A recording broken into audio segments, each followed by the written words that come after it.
वाराणसी के ज्ञानव्यापी मस्जिद मामले को लेकर हिंदू पक्ष का प्रतिनिधित्व कर रहे वकील विष्णु शंकर जैन ने सर्वेक्षण को लेकर बड़ा बयान दिया है। विष्णु शंकर जैन ने कहा है कि यह सर्वेक्षण ढांचे को नुकसान पहुंचाए बिना किया जा सकता है। इस संबंध में 3 अगस्त को आदेश आएगा और हम उसका इंतजार कर रहे हैं। विष्णु शंकर जैन ने कहा है कि यह सर्वेक्षण ढांचे को नुकसान पहुंचाए बिना किया जा सकता है। इस संबंध में 3 अगस्त को आदेश आएगा और हम उसका इंतजार कर रहे हैं। इससे पहले इलाहाबाद हाईकोर्ट ने बृहस्पतिवार को ज्ञानव्यापी सर्वेक्षण मामले में सुनवाई के बाद अपना निर्णय सुरक्षित रख लिया। अदालत 3 अगस्त को फैसला सुनाएगी। मुख्य न्यायाधीश प्रीतिंकर दिवाकर की अदालत ने कहा है कि 3 अगस्त तक एएसआई सर्वेक्षण पर लगी रोक बरकरार रखेगी।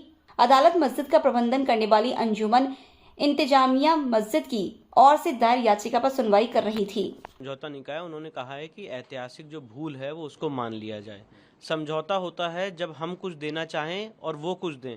हम यहाँ पे 1 इंच भी नहीं देना चाहते हैं। मैं बहुत क्लियर शब्दों में आपके चैनल के माध्यम से कहना चाहता हूँ, जो पूरा खसरा नंबर 9130 है वो हमारे हिंदू मंदिर का परिसर है।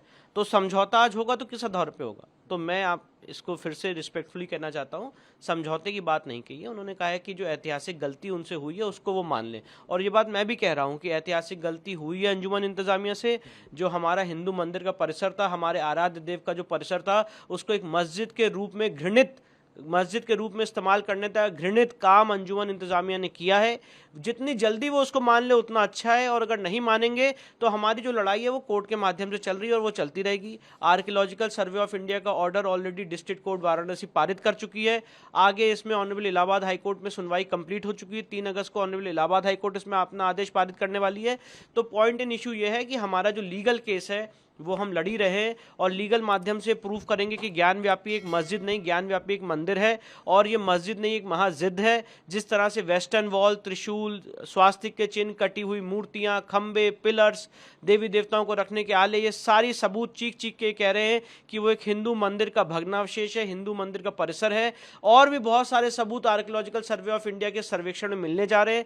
तो मुझे पूरी उम्मीद है और मैं माननीय मुख्यमंत्री जी का बहुत बहुत आभार और वंदन और अभिनंदन करना चाहता हूं कि उन्होंने ये जो आज बात कही है ये न्याय संगत है, तर्क संगत है। और जो इस केस के फैक्ट्स आज लोगों के सामने हैं पब्लिक डोमेन पे, उसी पे माननीय मुख्यमंत्री जी ने आज अपना ये बयान दिया है। मुझे पूरी उम्मीद है कि हमें इस देश की न्याय प्रणाली पे, न्याय व्यवस्था पे पूरा विश्वास है। इसीलिए हम कोर्ट्स गए हैं और डिस्ट्रिक्ट कोर्ट वाराणसी ने ऑलरेडी एएसआई सर्वे का आदेश पारित किया। वेल रिटन ऑर्डर है 7 पन्नों का। और इलाहाबाद हाईकोर्ट में उन्होंने अप्रोच किया। इलाहाबाद हाईकोर्ट को भी हमने सेटिस्फाई करने की कोशिश की है कि ये सर्वे किसी भी स्टेज पे हो सकता है और इससे सर्वे से किसी भी तरह को कोई डैमेज नहीं होने वाला है स्ट्रक्चर को। आर्कियोलॉजिकल सर्वे ने भी एफिडेविट दिया। तो मुझे पूरी उम्मीद है कि 3 अगस्त को जो इलाहाबाद हाईकोर्ट फैसला सुनाएगा वो फैसला हमारे पक्ष में जाएगा और उसके बाद सर्वे की कार्रवाई आगे बढ़ेगी। और जिस तरह से इस केस के फैक्ट्स उभर के आए हैं वो बहुत ही हृदय विदारक हैं।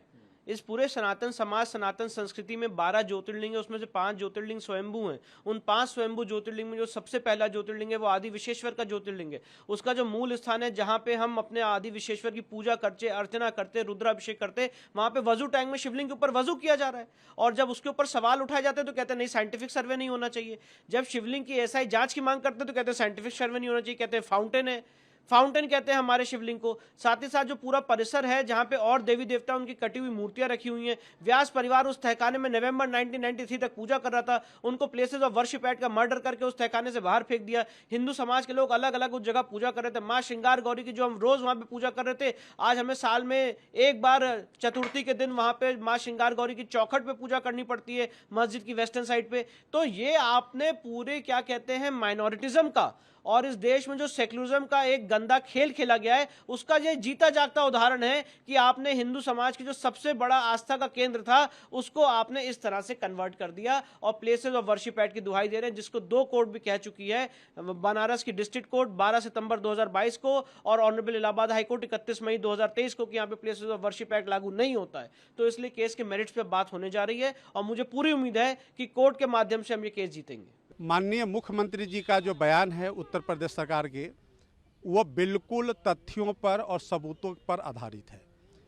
मैं आपको एक बात बता दूं कि जब वाराणसी जिला न्यायालय में हम लोगों ने मुकदमा दायर किया तो एक एप्लीकेशन हम लोगों ने लगाया था अपॉइंटमेंट ऑफ लोकल कमिश्नर का, जिसका अपॉइंटमेंट माननीय जिला जज के द्वारा किया गया और उस लोकल कमिश्नर ने एक रिपोर्ट दिया है इंस्पेक्शन करने के बाद ज्ञान वापी परिसर का।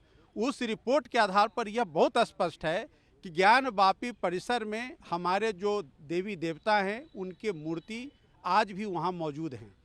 यह बात और भी मैं बता दूं कि 1992 के पहले वहाँ देश की आज़ादी के पहले से पूजा अर्चना हम लोग करते चले आ रहे थे, लेकिन जब worship on public places act 1991 जब आया, उस एक्ट के आने के बाद से यह हो गया कि उत्तर प्रदेश की तत्कालीन सरकार यानी सपा यानी मुलायम सिंह की सरकार थी, उन्होंने पूजा अर्चना पर रोक लगा दिया और यह कहा कि आप साल में मात्र एक दिन पूजा वहाँ कर सकते हैं। इन्हीं सारी बातों को लेकर के हम लोगों ने अपना प्लेंट दाखिल किया और उस पर अब कार्रवाई चल रही है।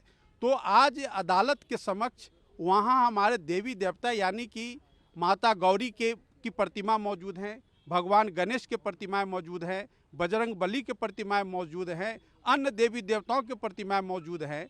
तो इससे साफ स्पष्ट है कि ज्ञान वापी परिसर में जो मुस्लिम पक्ष का दावा है वो बिल्कुल निराधार है और वहाँ किसी तरह का जो ऑब्स्ट्रक्शन है मुस्लिम पक्ष के द्वारा वह गैर कानूनी और निराधार है।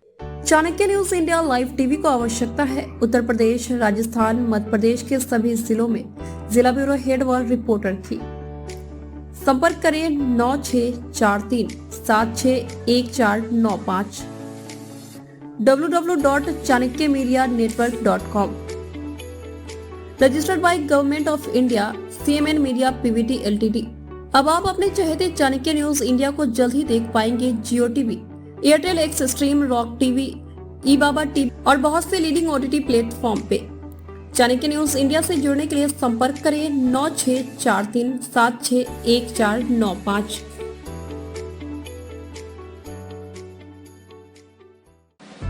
खबरें जो आपको सीधे जोड़ती हैं हमसे, जिनका आपकी जिंदगी पर होता है सीधा असर। खबरों की वही तस्वीर, बिना बदले बिना डरे, जज्बा सच का लिए, सच दिखाते हैं। चाणक्य न्यूज इंडिया, हम हैं हिंदुस्तानी।